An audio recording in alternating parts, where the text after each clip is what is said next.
There's always healthy food around if you want it. So how to deal with temptation? If you're out and you walk past the bakery and that lovely aroma wafts up your nose, keep moving.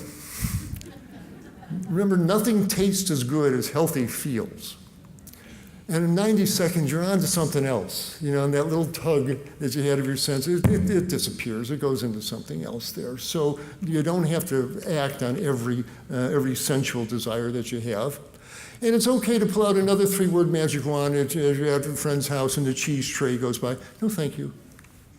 You don't know anything to anybody but the truth in your own health. And the truth is that stuff will make you fat and sick, and you don't have to eat it. Use your power. And if Aunt Mary gets upset because you didn't try her cheese tray, she'll get over it. But she's not paying your medical bills either. So, you're in the situation, the donut or the apple, the donut or the apple, or tomatoes, whatever they are. Sometimes you're going to eat the donut. You are. Now what do? Now here you are, you bit into the donut, you got a mouthful of fried bread, dough, and sugar. Okay. I got a mouthful of fried bread and dough and sugar. It's not the end of the world. It's not nothing either. Your blood's turned all fatty. You got a bunch of glycosylating proteins in your body now. But what do? Yeah, well, I had to try that donut again. What if you mess up? One thing you don't do is say, well, I've blown it now.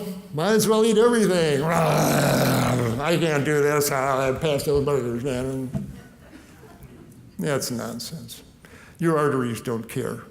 Your colon doesn't care. Your prostate doesn't care about what your rationale is. It just cares about what's coming down that next food morsel that you're eating. The best course, be in the moment. Experience what you did. I bit into that donut. I got a mouthful of fried bread, dough, and sugar. Good. How does it make you feel? No guilt. Just how does it make you feel? There's something to learn here. Know that you are also free not to eat any more of it.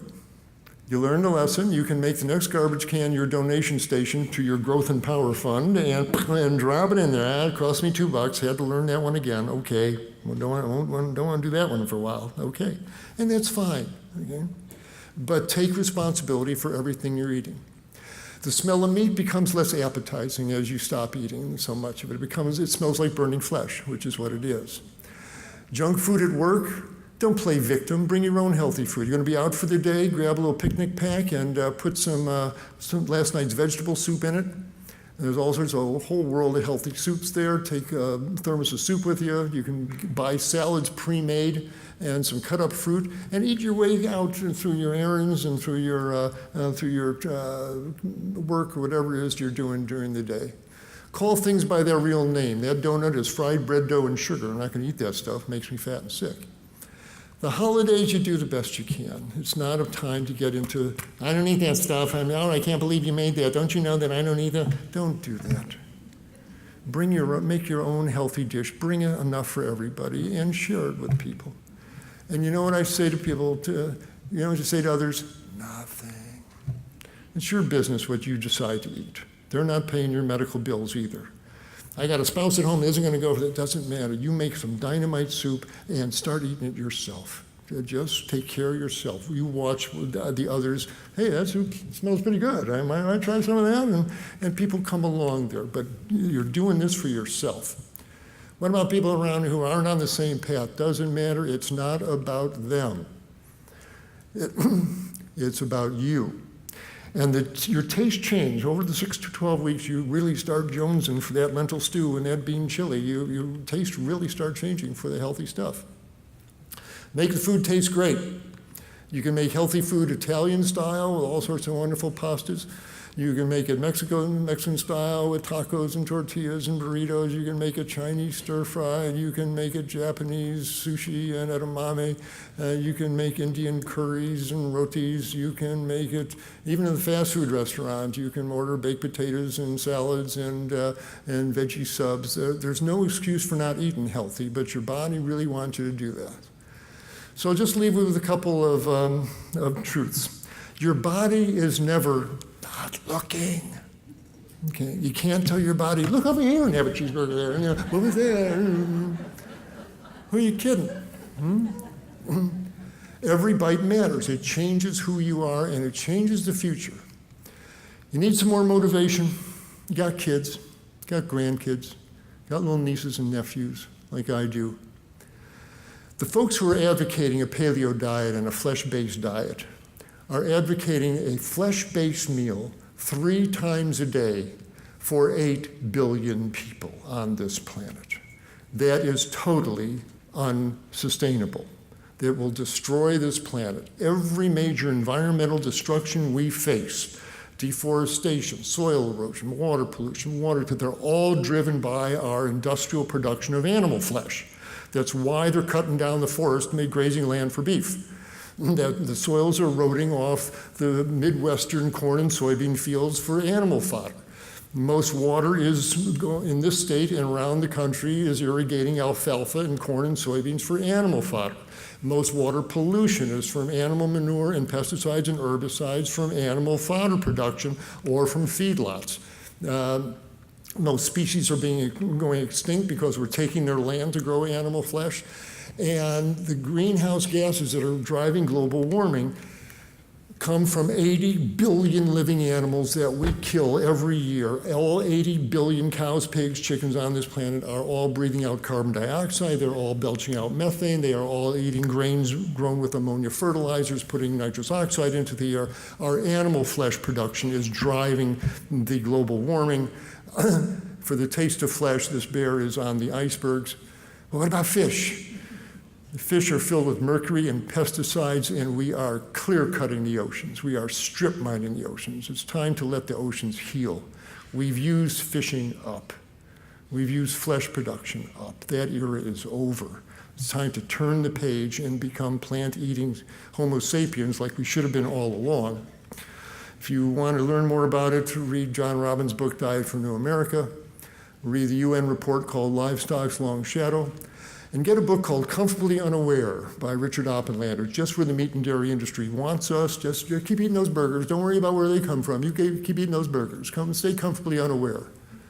Those burgers don't come from the farm. They come from our children's future. Every time you're in the restaurant and you turn to the wait person and say, I'll have the beef. I'll have the chicken. I'll have the veal. I'll have the lamb. Every time you say those words, your grandchildren's worlds get a little deader and a little hotter and a little drier. Those animals do not come from the farm, they come from your grandchildren's future. And we have no more reason to plunder it like we've been doing. It's time to let the world heal, let the future heal, and that starts by evolving our diets as individuals and a species to a plant-based diet. When you do, the river of life is the water in these fruits and vegetables.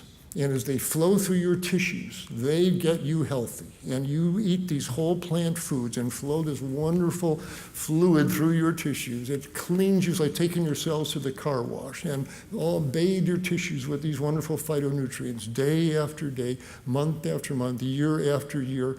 And healing happens. You turn into a healthy human being again. A newer, healthier body develops. You build a brick wall, brick by brick by brick by brick. You build a healthy body, healthy meal by healthy meal by healthy meal by healthy meal. It's easier than you think. It's ordering the bean chili instead of the beef chili. You know, it's not that huge a sacrifice, but it literally makes all the difference in the world, both for your body and for your grandchildren's future. There's a good movie called Forks Over Knives. I urge that you see it and go to their website. They'll show you meal plans and recipes, lots of good resources available. And again, if you'd like to help me on my campaign, go into the medical schools. Without being in active practice, the financial support has gotten pretty lean here, and it costs money for plane tickets and transportation and lodging. But I wanted to give every med student the lecture which someone given me 50 years ago, telling them basically what I've told you today. You can go to my website, drklaper.com, click on Moving Medicine Forward, and you can see what we're doing and how you can help. Okay, that's basically what I wanted to share with you. A lot of stuff, but you've been a very patient audience, and if you have questions, I'd be more than happy to entertain them. If you have to leave, that's fine.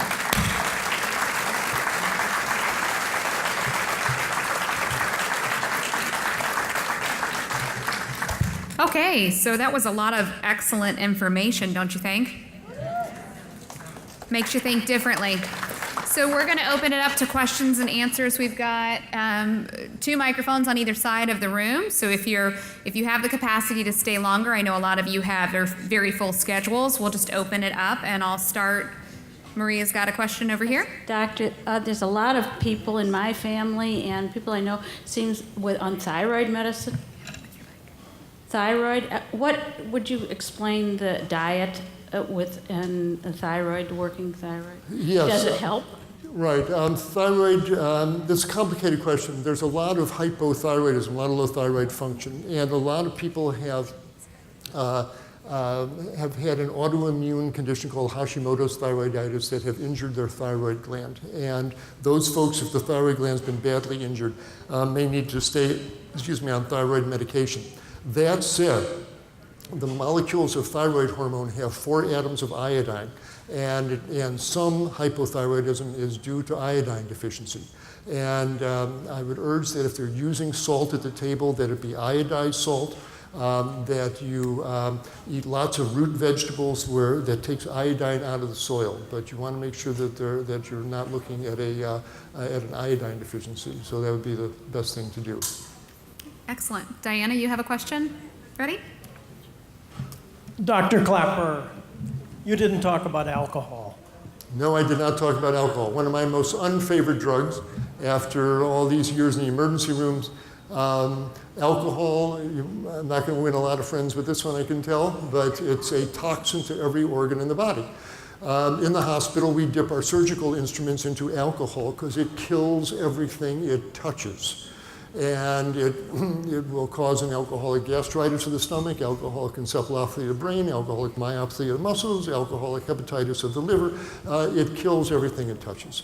But my doctor says a glass of wine lowers my cholesterol. I don't care what it does to your cholesterol. The best way to lower your cholesterol is stop eating anybody else's cholesterol, which is in the animal products. If you do that, cholesterol levels go down.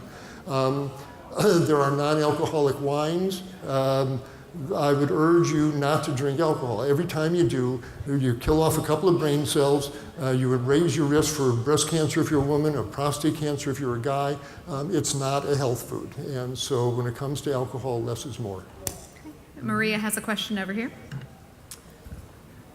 Yes, I have a question about the plant paradox diet that is suggesting that things like cucumbers and red peppers should be avoided because of lectins. Could you speak to that, please? Yeah, she's asking about a protein that's found on many plants called lectins. This author, has done such a disservice with this book, and he has caused more damage and more confusion just to sell books, and he's really prostituted his sterling surgical credentials to make money off of this confusion. There's a book called The Blue Zones, and the author went around the world seeing where people live the longest, where are the most centenarians. And he found 5 areas on the planet where there are the most people, over 100, in the island of Caria in Greece, in Okinawa, in Southern California, the Seventh-day Adventists. Guess what they all eat? The high lectin foods. They all eat beans, they all eat tomatoes, they all eat cucumbers. If these lectins, proteins on these vegetables were toxic, none of these people would have made it to 100. It just defies logic. The lectins are destroyed by cooking. You should never eat raw beans. All beans should be soft enough to squish between your fingers. If they are, the lectins are gone. There are no lectins there.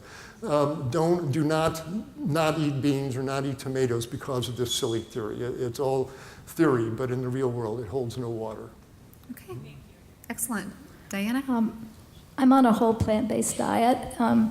What do I need for supplements besides B12? Anything? Wow, very good. She's asking a very sophisticated question. Everybody who's on a completely plant-based diet needs to take some vitamin B12. Hey, if it's a natural diet, why do I need to take a supplement? Because, and I eat my meat, I get B12 that way, cows make it. No, they don't. Cows don't make B12. Vitamin B12 is an important vitamin you need for your brain, for your spinal cord, for your blood. You need B12. Do not go without it. It's serious business here. Cows don't make B12, chickens don't make it, pigs, no animal makes vitamin B12. It's made by microbes that live in the soil. And cows have B12 in their muscles because they're eating grass all day and they're pulling up clumps of grass that have soil particles clinging to the roots. And in those soil particles are the microbes that make vitamin B12. The cow swallows it, the microbes make B12, it's absorbed into the cow's muscle. You can kill the cow and eat their flesh to get B12, but it was bacterial B12 all along. The cow didn't make it. So we used to get our B12 the same way. When we, in ancient times, 1 million years ago, when we were living earth-connected lives, we got the B12 the same way. Every time, every root that you pulled up to eat, there'd be soil particles clinging to it. We didn't wash it in chlorinated drinking water like we do now. We'd eat it, we'd get some B12 that way. When we were thirsty, we'd find the nearest stream and plop down and drink stream water. There'd be B12 in the stream water. The same B12 is flowing through our system like it is the deer and the antelope. But welcome to the 21st century. Nobody is drinking out of streams. Nobody's eating unwashed vegetables. And so due to modern sanitation, the natural B12 sources have dropped out of our lives. And for that reason, the plant eaters need to take a supplemental B12. They add it to soy milk, they add it to rice milk, they add it to veggie burgers. But it's in most vitamin tablets. But you do need to take once or twice a week, take a little bit of vitamin B12. That's really important. That's one that you can't pass up. There are a couple other nutrients that are helpful to take and have enough iodine for your thyroid and enough vitamin K2 to make sure calcium goes into your bones, not your arteries, and some zinc. Dr. Joel Fuhrman, F-U-H-R-M-A-N, has a wonderful multivitamin. I have no financial connection with Dr. Fuhrman's vitamins. I wish I did. I sell a lot of his for him through this recommendation. But he's got a lovely multivitamin that only has these 5 nutrients, but they've got B12 and zinc, and he has some vitamin D and vitamin K2 and iodine. I would just take Dr. Fuhrman's Women's Daily for women or Men's Daily for men. And there's a long-chain fatty acid called DHA, and you need this for your brain. And this is important stuff. It's in seaweed, it's in dark green leafy vegetables, it's in walnuts, it's in flax seeds. But I take a little bit of DHA pre-formed every day for my brain. So my whole supplement program is a couple of Dr. Fuhrman's Men's Daily and a DHA capsule, and I'm done. So that's what I would suggest. Maria? What's so bad about coffee? I'm sure you'll say that it's bad. Terrible. God bless coffee. Got me through many nights in the emergency room, and if you've got to drive all night to Atlanta, then get a stop at Starbucks and get a big double latte, and off you go there. It's turning out to be not so great in that the terpenes, and first of all, we got to talk. Why are you drinking the coffee? There's either that rich coffee flavor that people like, and there's the caffeine that makes you brighter and clearer, and so why are you really consuming it? If the problem with the coffee is not the caffeine, it's a pretty benign substance, and it makes my body likes it. But what I don't like is the coffee oils, the stuff that makes coffee coffee. It's full of terpenes that raise cholesterol levels, it irritates your stomach wall, stains your teeth. It's the coffee itself that I'm no longer enamored with. Plus, all commercial coffee is grown with heavy pesticides and herbicides, and they're in that brew that you're drinking. So I've stopped drinking coffee. If I want some caffeine, I'll have a glass of green tea, or if I got to be up all night, I'll take a caffeine tablet, but I really don't like coffee anymore. That said, if a cup gets you going in the morning and you just love the flavor, enjoy it. It's not a terrible thing. It's the 5-cup-a-day Starbucks drinkers that are going to get themselves in trouble. But I don't think 1 cup of coffee in a day causes any great harm. Well, I'm relieved. You guys, that'd be a whole nother ballpark with me if I didn't have coffee. Inefficiency would be there. Diana? What about coconut oil? I'm reading a lot of good things. Right. It's liquid fat in a bottle. And there's nothing healthy. It's another one of these scams. It does not reverse Alzheimer's.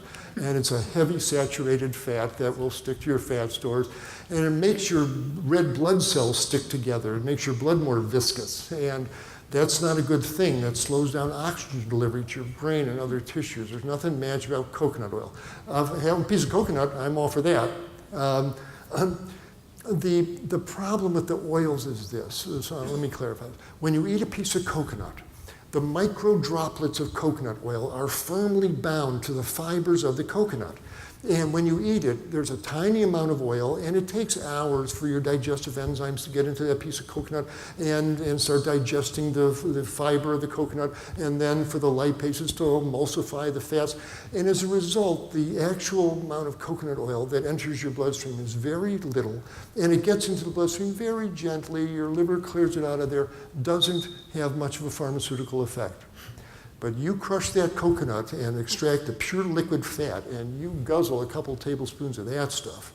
Nothing slows down the absorption. That fat leaps into your bloodstream. Now you've got 2 tablespoons of coconut oil in your blood, and it will coat your red cells and make your blood more viscous. That's going to raise your blood pressure. Why? It's like to force thick blood through tiny capillary beds is like trying to force molasses through a soda straw. It takes a lot more pressure to do that. So it's going to raise your pressure.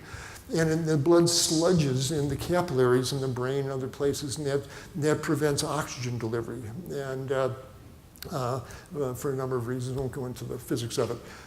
It's not a healthy thing. No other animal crushes coconut and drinks the oil. There's nothing magic about it. It's like the Mediterranean olive oil. There's nothing magic about it. You want a piece of coconut? Cool. You want a handful of walnuts? Cool. Get your fats. Fats are good, but get them out of Whole Foods. Get them out of walnuts and coconut and olives, not out of glass bottles. Well, I got the little signal from Jeff, so he gave me one. We'll do 2 more questions. So I've got one queued up from Maria, and then I see one more queued up from Diana, and then I can see that you're a very engaged audience in this topic. I'm not surprised. So if Dr. Klaper will just hang around for a few more minutes, I'm sure he'll be more than welcome to take a few more questions individually from you afterwards. And before I do the questions, because this happened to me last time when I was trying to tease you into the last segment, I'm going to do it before, so you can't leave me. So our next program is Make It the Healthiest Year Ever, like Jeff alluded to in the beginning, and that's Dr. Melissa Wood on Tuesday, March 26th. We'll do the 2 final questions, and then I do want to thank him one more time because Dr. Klaper has been very engaging. So your question over here. Thank you, Dr. Klaper. This has been great. What do you think about nut milks, like almond milk and cashew milk? Yay for nut milks. I'm a big fan of those. So there's all sorts of wonderful nut milks, as you say, rice milk, oat milk, hemp milk, cashew milk, almond milk. They're all fine. My wife makes her own cashew milk. She soaks cashews overnight, and next morning she puts them in the blender, and then runs it through a strainer, and we make our own cashew milk. But these nut milks are what you want to consume.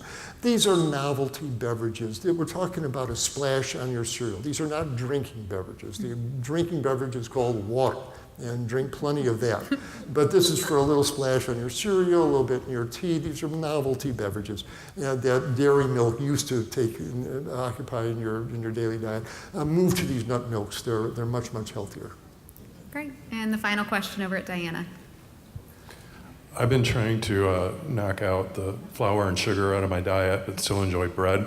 What do you think about sprouted grain bread? Yes, good, very sophisticated question. If you want to eat bread, if you just want to, fine. There's a couple of really well done breads that are basically they sprout the grains and they pack it together and and then they dehydrate it, they dry it. And these are Ezekiel bread and manna bread. Cool, you want to consume those? Don't go through a half a loaf in an afternoon. We're talking about a couple of slices once or twice a week. But if you're going to be consuming breads, yes, you want the sprouted grain breads like Ezekiel or manna bread, absolutely. Okay, well, thank you so much for attending today and staying engaged so long. Thank you, Dr. Klaper. Excellent topic. And thank you for our sponsors in the back. See you next time.